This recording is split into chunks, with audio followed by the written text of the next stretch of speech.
하나님 말씀은 로마서 제8장 18절 말씀부터 25절 말씀까지를 제가 읽어드리겠습니다.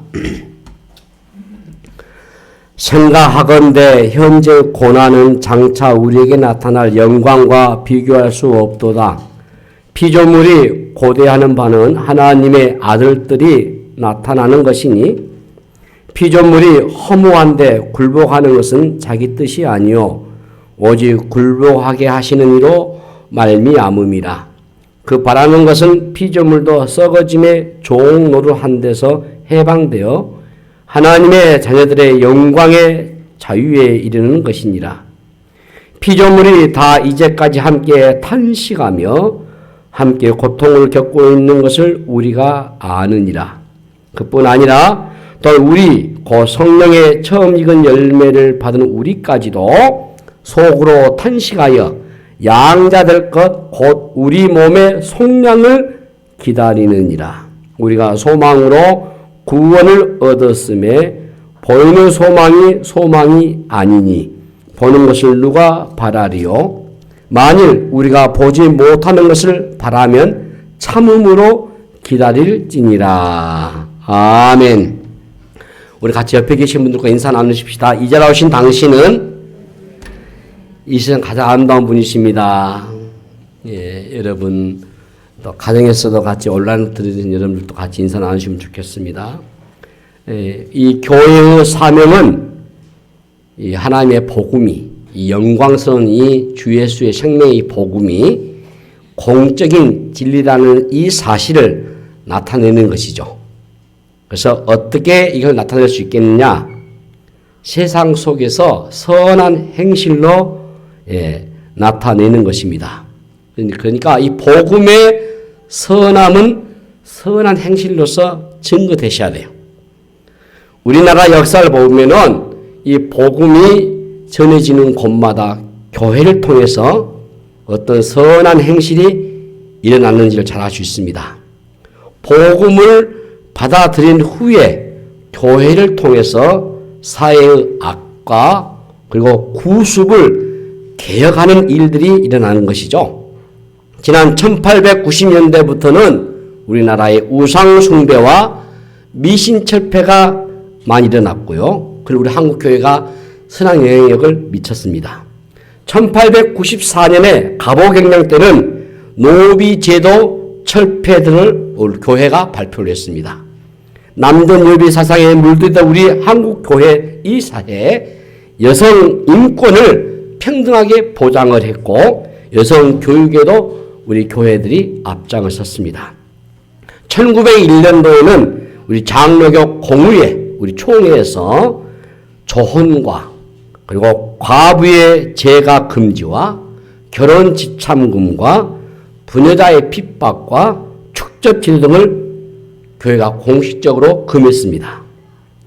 독립운동의 주역들이 우리 한국 교회의 지도자였다는 것은 여러분들이 잘 알 수 있을 것입니다. 지난 6.25 한국전쟁 이후에 많은 피난민들과 고아들을 섬기는 일에도 우리 한국교회가 앞장을 섰습니다. 또 한센병 치료랄지 계획퇴치운동이랄지 금연과 금주운동이랄지 공창을 폐지한다거나 농촌운동 등 수많은 우리 사회의 개혁 중심에는 우리 한국교회가 있었습니다. 거룩한 나그네 된 순례자들의 선한 행실은 그 시대마다 조금씩 다르겠지만 가장 필요한 영역에서 나타났습니다. 마틴 루터는 선한 사마리아인의 이 비유를 어떻게 해석했는가 하면은 강도 만난 자를 보고 그냥 지나쳐간 제사장과 레인에게는 그들의 마음속에 이런 질문을 던져야 한다고 했습니다. 만약 내가 여기서 멈춰서 이 사람을 돕는다면 나에게 무슨 일이 일어날 것인가? 그러나 선한 사마리아인들은 이 물음을 거꾸로 뒤집었다고 해요. 만약 내가 여기서 멈춰서 이 사람들을 돕지 않는다면 그에게 무슨 일이 일어났을까? 우리는 살면서 수도 없이 강도 만난 자들을 만날 것이다. 그때마다 이런 질문을 해야 될 것이다 라는 것입니다. 이 코로나19가 참 힘들죠. 지난 1919년 12월에 중국 우한시에서 시작된 이 코로나 바이러스, 이 호흡기 질환이 지금까지 전 세계를 강타하고 있습니다. 이제 엔데믹으로 발표한다고 하니까 그렇다 손치더라도 여러분들이 조심하셔야 되고 또 경각심을 가지고 방역에 철저히 하셔야 됩니다.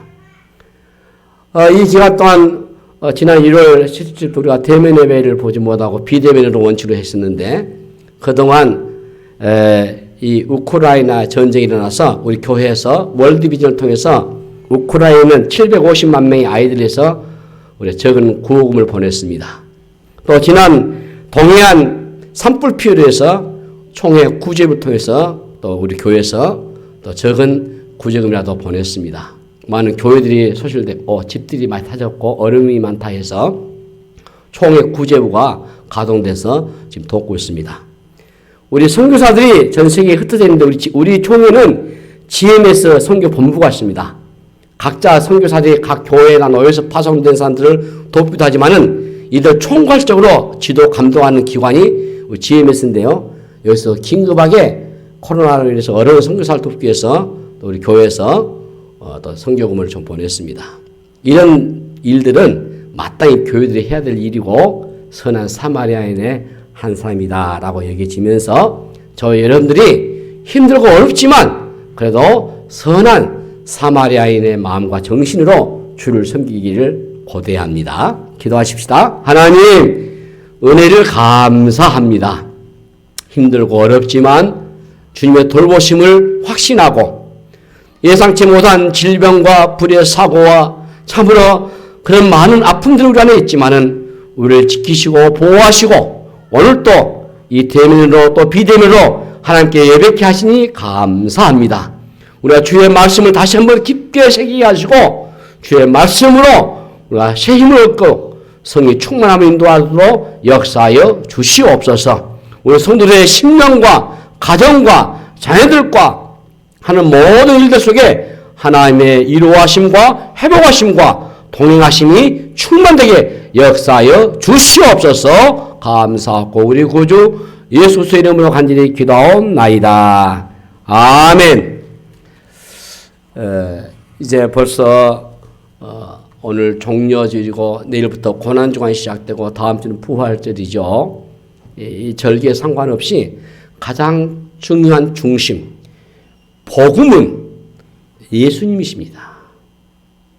오늘 본문을 통해서 저는 우리 주님의 이 복음을 통해서 우리의 몸의 속량을 우리가 어떻게 기다리는가 말씀을 나눠보겠습니다.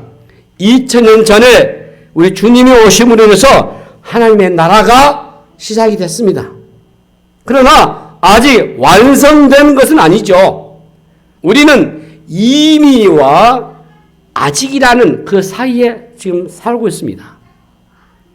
이미 하나라가 왔고 아직 완성은 안 됐어요. 그 사이에 어떤 일이 일어나고 있습니까? 그리고 그 사이에서 우리가 어떻게 살아가야 할까요? 우리의 본문을 통해서 이러한 내용을 우리가 잘 살피셔야 돼요. 먼저 이 삼중 탄식이 났는데 피조물들의 탄식이 있고 성도들의 탄식이 있고 성령님의 탄식이 우리 본문에 소개되고 있어요. 우리 본문 22절에 피조물이 다 이제까지 함께 탄식하며 함께 고통을 겪고 있는 것을 우리가 아느니라 이렇게 말씀하셨어요. 자, 피조물들이 어떻게 탄식합니까? 자, 홍수랄지 지진이랄지 태풍이랄지 쓰나미로 인한 이 창조 세계의 깨어짐이 지금도 계속해서 일어나고 있습니다. 동식물들도 신음하고 특별히 생태계의 교란들이 일어나고 있어요. 자동차로 인해서 대기 오염과 산업 폐기물들로 인한 환경 오염은 아주 심각합니다. 미세먼지와 황사로 인한 사망자들이 늘어나고 있습니다. 환경 오염으로 인해서 발암물질이 없는 곳이 없고 난치병, 불치병, 희귀 질병들이 늘어나고 있습니다. 인간의 탐욕으로 인해서 천재지변들도 늘어나고 있습니다. 온난화 현상으로 남북극의 빙하들이 녹아지면서 수면 상승이 일어나서 결국 농사를 지을 공간이 앞으로 많이 부족할 것입니다. 그러면 식량의 문제는 아주 심각할 수밖에 없을 것입니다. 또한 농약과 화학 비료의 상황에서 우리 먹거리에 심각한 문제들이 일어나고 있습니다. 요즘 대체 에너지에 대한 많은 연구가 이슈가 되지 않습니까? 그러나 과학과 의학이 발전됨에도 불구하고 인간의 고통은 경미지지 않을 것이고 피조 세계의 환경도 더 좋아질 리가 없어요. 먹거리 문제는 무역 전쟁으로 인해 가지고 또 다른 전쟁의 요인이 되고 말 것입니다.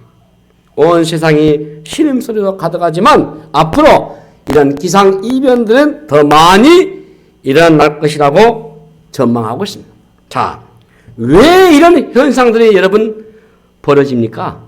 이 피조물들의 탄식은 우리 인간의 타락으로 인해서 일어난 현상이에요. 우리 본문 21절에 그 바라는 것은 피조물도 썩어짐의 종으로 한 데서 해방되어 하나님의 자녀들의 영광의 자유에 이르는 것이니라 했습니다. 자, 피조물들의 갈망하는 것이 무엇입니까? 하나님의 자녀들이 영광의 자유에 이르는 것이거든요. 이 피조물들은 썩어짐의 종으로 하고 있어요. 썩어지지 않는 것이 하나도 없어요.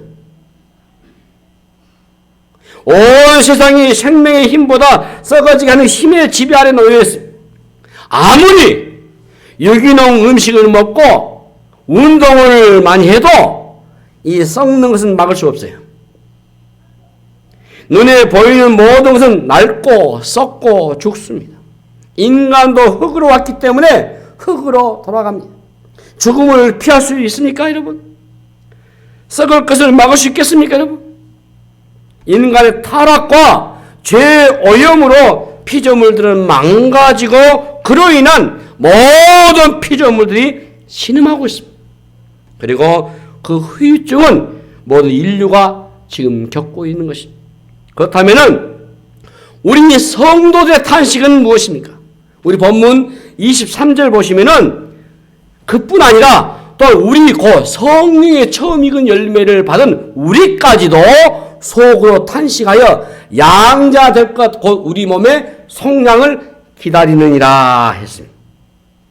어떤 탄식이죠? 우리는 예수를 믿지만 여전히 병들고 죽는 몸을 가지고 있습니다. 이 세상에서 겪는 각가지 고통과 절망 아래에서 우리가 살아가고 있어요. 바울은 우리가 어떤 상태에 있는가 하면 빌립보서 3장 21절 보면 그는 만물을 자기에게 복종하게 하실 수 있는 자의 역사로 우리의 낮은 몸을 자기 영광의 몸의 형체와 같이 변하게 하시리라 라고 했어요. 낮은 몸, 아직 변화가 되지 않는 몸이라고 말하거든요. 아직 영광의 날에 도달하지 않는 상태이기 때문에 세상의 온갖 것에 영향을 받습니다. 우리 신조라고 해서 세상의 고통과 재난에서 비껴가 살 수 없어요. 우리가 구원을 받았지만 천국에 도달한 것이 아니기 때문에 예수를 믿는 순간부터 모든 것이 천국처럼 변하면 얼마나 좋겠습니까, 여러분? 그러나 다 신자가 됐다고 해서 이런 고통의 무풍지대에 사는 것이 아니에요. 여전히 고통스러운 일들이 닥쳐요. 아무리 의학이 발달하고 신약을 개발해도 인간은 여전히 늙고 죽습니다. 창세기 3장에서 시작된 인간의 범죄 이후에 이 창조 세계의 질서가 이처럼 깨졌어요. 늙고 병드는 문제를 우리가 해결할 길이 없어요. 우리 본문 19절에 보시니까 피조물이 고대하는 바는 하나님의 아들들이 나타나는 것이니 이렇게 말합니다. 예. 피조물들이 하나님의 아들들이 회복되기를 고대한다 이렇게 말하거든요. 인간의 타락으로 피조물의 고통이 시작됐기 때문에 인간의 회복이 피조물들의 회복으로 이어져요.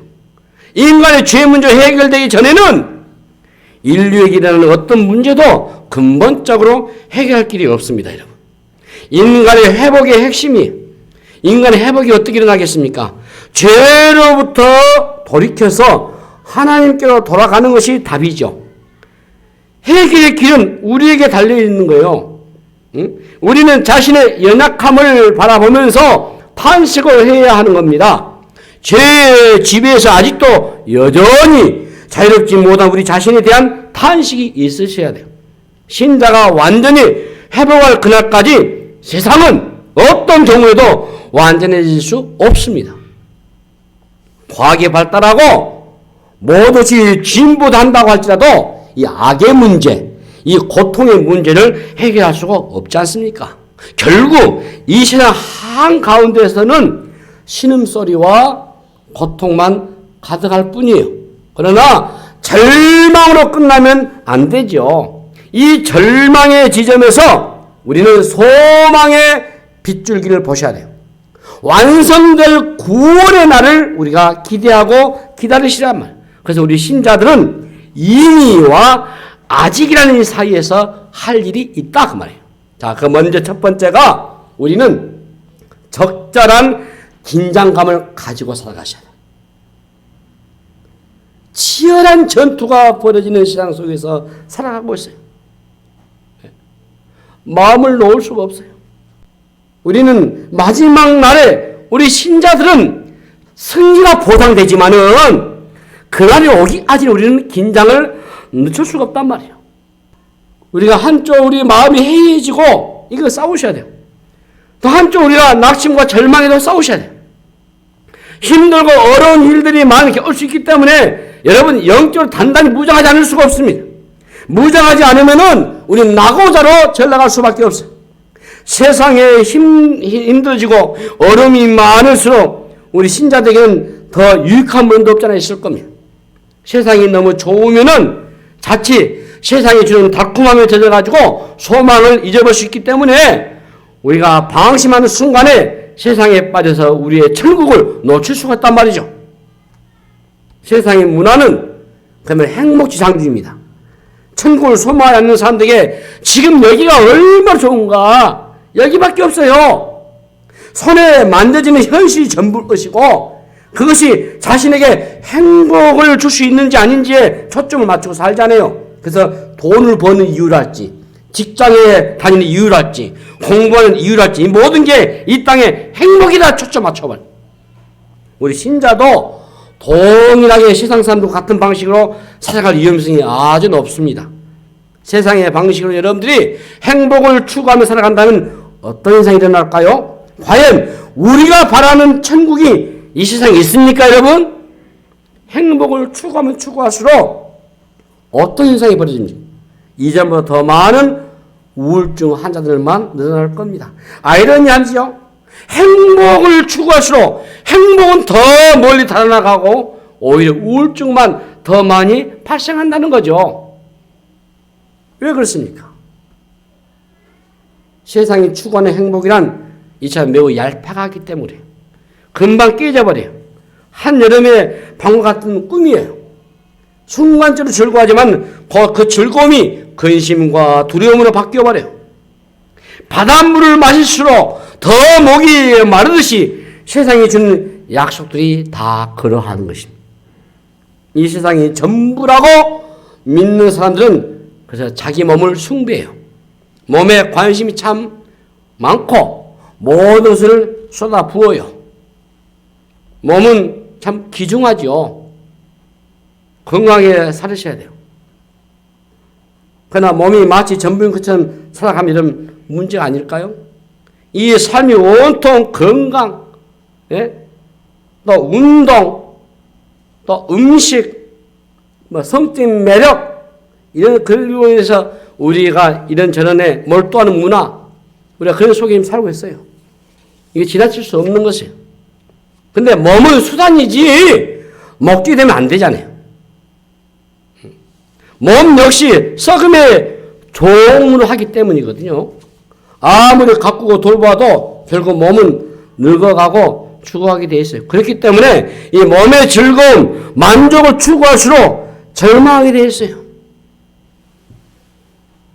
우리 한국 사람들의 주요 사망 원인의 4위가 이 뇌졸중이 있습니다. 이 뇌졸중은 우리 뇌 혈액이 공급하는 것을 막혀버려서 이게 터지거나 이게 이제 또 이로 인해서 생기는 것으로 해서 후유증이 아주 커요. 근데 이게 평소 습관에도 문제가 있다는 거예요. 제가 읽은 기사에 보니까 평소에 이 후유증이 참 오래 남잖아요. 뇌졸중은 우리가 양치질만 바르기도 좋아요. 그래서 삼이사라고 하는 것은 뭐냐면은 한번 양치질 한 3분 정도 양치질하고 그리고 2번 정도 1년에 정기적으로 스케일링을 해요. 그리고 사이사이 여러분들 치간 같은 걸로 다 이렇게 하면은 왜냐면은 우리 치아에 치주염이 생겨가지고 이게 아프면은 이 균들이 올라가요. 바로 올라가요, 뇌로. 그래서 내 혈액을 막아버려요. 그리고 또 우리가 지금 이 코로나 때문에 그래서 저는 우리 이 마스크 쓰는 것이 너무 좀 잘했다고 봅니다. 앞으로 정부가 어떻게 할지 모르지만 그래도 저는 마스크 써야 한다고 봐요. 특히 지금 대기오염이 너무 심각해요. 이 미세먼지들. 이 미세먼지 우리는 폐에만 들어간다는데 그렇지 않고 이게 미세먼지가 이 심장 탓 뇌졸중 와버려요. 혈액 속에 들어가면은 이게 막혀버려요. 딱딱해가지고. 그 동맥경화를 발생한답니다. 이제 수면 무호흡증이랄지 이 스트레스가 또 원인이 되기도 해요. 이게 하나의 우리의 생활 습관 중에 하나입니다. 여러분들이 이런 기본적인 것을 잘 지키고 이해도 우리가 좀 더 건강을 유지할 수 있는데 우리가 사실 그렇잖아요. 우리가 웰빙, 웰다잉 뭐 이런 쭉 이런 말 언론 나옵니다만 어떻든 간에 우리는 멀리 보지 못하고 눈에 보이는 말 집착을 해요. 각종 중독이 성행하는 이유가 어디 있겠습니까? 불필요한 것들을 목을 매는 이 문화를 우리가 따라가다 보면 결국 길을 잃어버릴 것이고 절망을 맛볼 수밖에 없어요. 그래서 우리 신자에게 이 고난이 주는 유익은 지금 내가 붙들고 있는 것이 전부가 아닌 것임을 다시 한번 확인시켜 주는 것이 있단 말이에요. 힘든 일이 일어날 때마다 여러분들이 내가 여기 영원히 머물러 있을 것이 아니라는 것을 우리가 절감해 주는 거죠. 우리는 언제나 하늘 소망을 결코 잊지 마셔야 돼요. 세상에서 불편하고 힘들 때 여러분 그래도 감사하셔야 돼요. 내가 여기에 말뚝을 받고 살 땅이 아니라는 것을 다시 한번 확인시켜 주는 겁니다. 근시안이 되면 곤란해요. 여러분 믿음이 무엇이죠? 믿음이라는 것은 멀리 보게 하는 것이 믿음이죠. 고통하는 세상을 바라보면서 우리는 깨어 있으셔야 돼요. 고통하고 신음하는 소리를 들으면서 우리는 새로운 생명을 낳기 위한 해산의 때를 바라보셔야 돼요. 마치 여인이 희생의 고통을 통해서 생명을 탄생하듯이 말이죠. 하나님 나라가 완전히 회복이 되는 날까지 지금 겪어야 할 고통을 피할 수 없습니다. 신음이 깊을수록 우리는 새로운 날을 더 갈망하셔야 돼요. 신자의 절망은 그냥 절망만으로 끝나지 않습니다. 절망하지만 희망을 품고 있는 일시적인 절망이라고 하는 것이 옳을 것입니다. 우리 신자들은 이 땅에서 절망과 탄식으로 보내면 곤란해요. 믿음으로 여러분들 깨어있는 신앙인으로서 꿋꿋하게 살아가셔야 돼요. 두 번째는 적절한 천국을 누리면서 우리가 살아가셔야 돼요. 하나님 나라를 누리면서 살아가셔야 돼요. 이 땅에서 우리가 긴장감을 가지고 살아갈 뿐만 아니라 이미 임했잖아요. 하나님 나라에 이걸 누리시란 말이에요. 아무리 고통스러운 세상이라도 모든 게 다 절망적인 것은 아니잖아요. 여기서 우리가 누릴 천국이 있습니다. 늘 나쁜 소식만 있는 게 아니죠. 좋은 소식도 들려지지 않습니까? 늘 굳은 말씀이 있는 게 아니고 화창한 날도 있잖아요. 누가복음 17장 20절 21절 바리새인들이 하나님의 나라가 어느 때 임하니까 묻건을 예수께서 대답해 이르시되 하나님 나라는 볼 수 있게 임하는 것이 아니요. 또 여기 있다 저기 있다고도 못하더니 하나님 나라는 너희 안에 있느니라 말씀하셨어요. 예수님께서 하나님의 나라는 너희 안에 있다고 말씀하세요. 무엇을 뜻합니까? 하나님의 나라는 이미 우리 안에 임했다는 겁니다. 우리 신자들은 미래의 천국 이전에 지금 천국을 누리는 사람이에요. 천국은 여러분 막연하거나 추상적이지 않습니다. 실제적이고 경험적이에요. 폭풍 속에서 경험하는 그 고요함, 세상의 난리 속에서도 평화를 누리요. 고난 속에서도 안식을 누릴 수 있다면 그것이 바로 천국의 삶이죠. 물질적인 부족이 좀 있어도 마음의 기쁨을 잃어버리지 않으면 그게 천국일 것입니다. 마태복음 11장 28절에 수고하고 무거운 짐진 자들아 다 내게로 오라. 내가 너희를 쉬게 하리라. 여기에 쉰다는 쉼이 무엇입니까? 어디 있습니까? 쉼은 그리스도 안에만 안식이 있는 거예요. 상황에 기대면은 언제든지 안식은 깨질 수가 있어요. 세상적인 노력으로 얻은 안식은 한계가 있어요. 아무리 멋진 곳에서 휴가를 즐겨도 안식은 제한적입니다. 또 아무리 휴가가 좋아도 늘 휴가로 살 수는 없잖아요. 천국은 우리가 어디에 가야 임하는 것인지 이게 아니죠. 우리 삶에 그리스도를 모시면 그곳이 바로 천국이 임한 것이요. 우리가 부른 찬송 가사처럼 초막이나 궁궐이나 내 주 예수 모신 곳이 거리나 하늘나라라는 가사 있잖아요. 어디를 가야 하는 것도 아니고 무엇을 가져야 하는 것도 아니에요. 중요한 것은 우리의 마음에 주님을 모시면 천국은 시작이 되는 겁니다. 주님의 통치가 일어나는 곳이 천국이에요. 그래서 주님을 모시는 그 가정은 천국의 지점이 되는 것이고 그런 의미에서 교회도 마찬가지요. 그리스도를 온전히 주님으로 모셔드리면 교회에는 평화가 있을 것이고 자유가 있을 것이고 질서가 있을 것이요. 주님의 통치를 믿으면 내일 먹을 것이 없어도 염려하지 않고 살 수가 있을 것입니다. 그러나 하나님의 통치를 우리가 신뢰하지 않으면은 먹을 것을 쌓아놓아도 염려가 태산이에요. 주님을 모시면 누가 인정하지 않아도 안정감이 있었고 평안함이 있어요. 그러나 주님과 상관없이 살게 되면은 그때부터 쫓기 시작하는 거예요. 주님과 함께라면은 풍랑 가운데서도 평온을 누리는 은혜가 있지 않습니까? 상황에 춤을 추지 않고 주님과 함께 날아오르는 그런 은혜가 있기를 바랍니다, 여러분. 그리고 마지막으로는 하늘에 소망을 두고 우리가 살아가셔야 돼요. 우리 본문 24~25절에 보십시다. 우리가 소망으로 구원을 얻었음에 보이는 소망이 아니니 보는 것을 누가 바라리요. 만일 우리가 보지 못하는 것을 바라면 참음으로 기다릴지니라 라고 말씀했습니다. 자, 이미와 아직 사이에 정말 중요한 것이 딱 소망이죠. 소망입니다. 지금 여러분 힘드십니까? 아닌가? 이런 주제 별로 의미 없어요. 질문을 던지셔야 할 핵심은 과연 소망이 있는가인 거예요. 이 지하 광산에서 깽이 무너져가지고 내려갇힌 사람들에게는 절망이죠. 그러나 그네들의 한 줄기 빛이 보인다는 소망이 있지 않나요? 어둠에 갇혀도 출구에서 비춰오는 빛을 보면 소망이 있지 않을까요? 바울이 어떻게 이걸 얘기하고 있죠? 빌립보서 3장 20절 21절 그러나 우리의 시민권은 하늘에 있는지라 거기로부터 구원하는 자 곧 주 예수 그리스도를 기다리노니 그는 만물을 자기에게 복종하게 하실 수 있는 자의 역사로 우리의 낮은 몸을 자기 영광의 몸의 형체와 같이 변하게 하시리라. 제가 성경실력 갔을 때 바울이 갇힌 감옥을 가봤어요. 지하입니다. 깊은 지하에 있어요. 로마에. 그가 어떻게 이 감옥에서 이 빌립보서 썼지? 에베소서, 빌립보서, 골로새, 빌립보서 썼잖아요. 네 권을 썼잖아요. 감옥에서 썼거든요.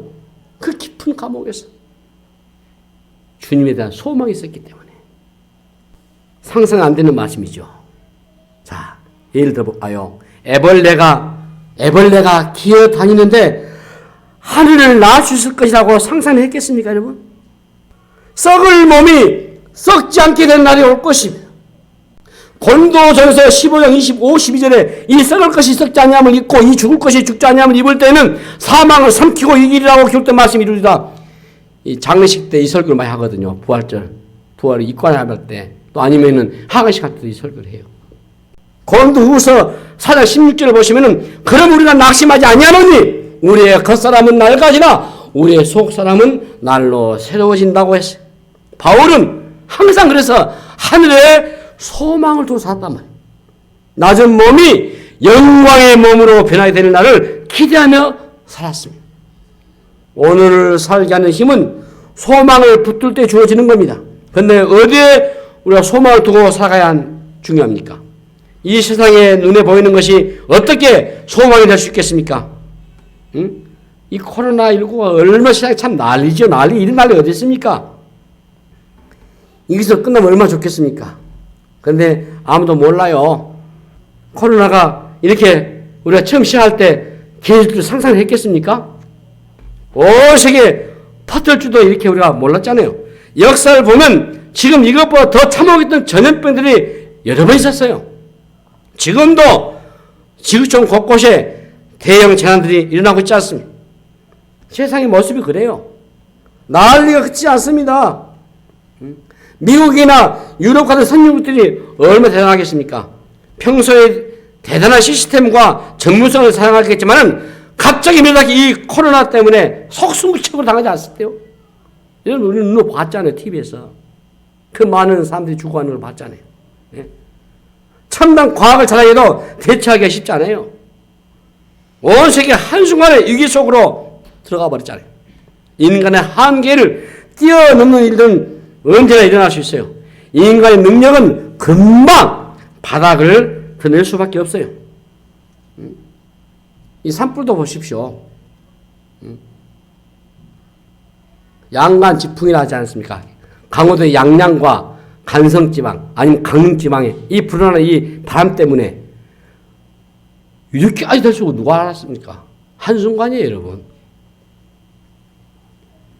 아무리 많이 동원한다 해도 한두 시간 끝날 수도 없고 그 많은 동심 다 사라져버리고 기술 발전이 편리를 우리에게 가져오지만 동시에 인간의 삶에는 재앙을 가져오는 원인을 제공할 때가 너무나 많습니다. 편리한 이 도시의 밀집이 전염병에 속수무책이 되고 말아요. 우크라이나처럼 전이 터져도 마찬가지요. 핵이 터지면 모여있는 것이 최악의 상황이 되고 말 것입니다. 우리의 아파트 문화가 어떻습니까? 편리성을 제공해 주지만은 우울증 같은 그러한 정신병을 만드는 원상이 되지 않습니까? 개인주의의 심화로 삶은 더 불행하게 만들고 말이죠. 인간의 탐욕은 행복보다도 파괴적으로 우리를 몰아가고 있게 돼 있어요. 정직하게 우리가 질문해 보셔야 돼요. 과연 세상에 소망이 있습니까, 여러분? 우리 인류에 소망이 있습니까, 여러분? 문제의 해결점이 있을까요?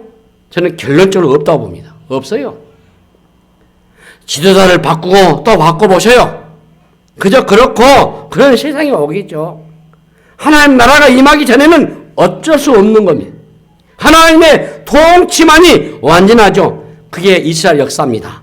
보세요. 왕들이 바뀌어서 역사 달라졌습니까? 언제나 왕이 없어요. 사사시대 어떻습니까? 예?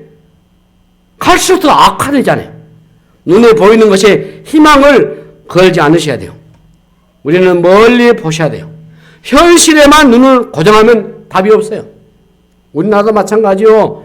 이러면 될 것 같고 저러면 될 것 같지만 저는 답이 없다고 봐요. 어떤 문제든지 간에 멀리 보셔야 돼요. 그래서 성경은 우리에게 분명히 제시하고 있습니다. 눈에 보이는 것 어떤 것도 우리의 소망이 될 수 없다고 말하고 있어요. 엄청나게 크고 중요해 보여도 보이는 모든 것은 다 지나갈 뿐이요. 망하는 것 같고 끝나는 것 같지만은 그렇지 않는 게 있어요. 모두가 다 지나가죠. 어떤 것이든 낡고 무너지고 깨어지고 썩고 사라집니다. 이 땅에 영원히 붙을 것이 없어요. 이 땅에 여러분들이 매여서 살면 허무함과 탄식한 것밖에 없어요. 우리가 기대하는 것은 하나님이 약속하신 새 하늘과 새 땅뿐이요. 하나님의 회복은 조금 편리하거나 조금 더 좋은 환경 정도가 아니죠. 근본적인 회복, 총체적인 회복, 완전한 구원을 말하는 것입니다. 썩을 것을 종로하지 않고 영광스러운 변화를 갈망하셔야 돼요. 그렇다고 해서 우리가 모두가 손을 놓고 기다리는 뜻이 아닙니다. 우리가 할 수 있는 일은 하셔야 돼요. 그러나 기본적인 태도는 우리가 멀리 바라보고 궁극적인 목적을 잃어버리지 않으셔야 균형을 유지할 수 있어요. 그래서 믿음의 사람들이 놓치지 말아야 할 것이 있습니다. 그게 미래에 주어질 하나님의 회복과 영광인 것입니다. 우리 신자들은 모든 것의 회복을 기다리는 사람들이죠. 우리 신자의 시선은 그래서 마지막 날에 초점을 맞추고 사셔야 돼요. 하나님이 본래 만드셨던 아름답고 완전한 세상으로서 회복을 우리가 갈망하셔야 돼요.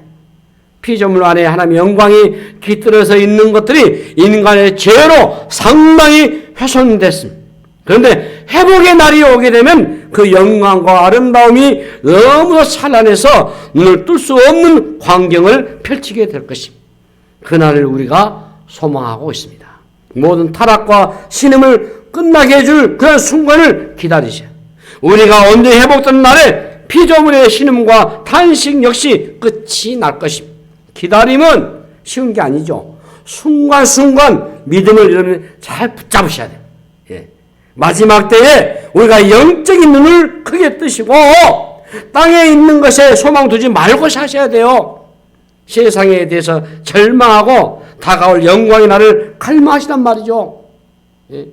누가복음 18장에 갈수록 믿음이 떨어진다 했잖아요. 믿음인 잘 찾기가 어려워요. 믿는 사람도 많이 있는 것 같이 보이지만은 주님이 믿음인 찾기 쉽지 않다고 했잖아요. 믿음의 변질을 막고 묵묵하게 견뎌내셔야 돼요. 요한계시록 22장 20절에 이것들 증언하시니가 이르시되 내가 진실을 속히 오리라 하시거늘 아멘 주 예수여 오시옵소서라고 말해요. 성경은 내가 진실로 속히 오리라 아멘 주 예수여 오시옵소서라고 끝을 맺고 있어요. 주님께서 마음을 새롭게 하실 것이라고 약속하십니다. 더 이상 탄식과 신음을 하지 않아도 되는 세상이 여러분 올 것입니다. 그날 D-Day가 오고 있습니다. 그날까지 우리는 또 인내하셔야 돼요. 이미 회복은 여러분 시작됐습니다. 아직 완전하지는 않지만은 완성의 그날을 향해서 나아가고 있어요. 주님이 약속하신 소망을 염두에 굳게 붙잡으시고 기다리는 일에 실패하지 않기를 바랍니다. 지금 우리에게는 그러면서 믿음이 대단히 필요합니다. 현실의 고통으로 인해서 밀려오는 아픔과 절망에 빠져서 헛구리지 않고 다가오는 미래를 우리가 바라보셔야 돼요. 흔들리고 고통하는 그런 세상 가운데서 우리가 해야 할 일이 하나 있습니다. 마태복음 6장 33절 말씀 그러니 너희는 먼저 그의 나라와 그의 의를 구하라. 그럼 이 모든 것을 너에게 더하시리라. 하나님의 나라를 우리가 부지런히 선포하는 것입니다. 요즘 같을 때 우리가 정말로 외쳐야 할 것은 소망의 복음, 영광의 복음인 것입니다. 거짓 희망과 약속이 난무하는 이 세상에서 우리가 해야 할 일은 여기 참된 소망이 있다라는 사실을 우리가 알리셔야 돼요. 마음을 새롭게 하실 그날이 곧 올 것입니다. 지금 여러분 잠시 힘들고 어려워도 참아내시고 기다리시고 그리고 승리하시기를 바랍니다. 영광의 그날을 우리가 기대하면서 살아가는 그 은혜가 저 여러분에게 충만히 임하시기를 주님의 이름으로 축복합니다. 하나님 아버지 은혜를 감사합니다. 이 탄식과 절망이 있지만 우리에게 참 소망을 주셨사오니 이 소망을 갖고 믿음으로 나아간 저들 되게 하여 주시옵소서. 인내하고 또 인내하면서 주님 주신 믿음을 갖고 승리의 그날을 기다리면서 나아가는 저들 되게 하여 주시옵소서. 감사하고 우리 구주 예수의 이름으로 간절히 기도하옵나이다. 아멘.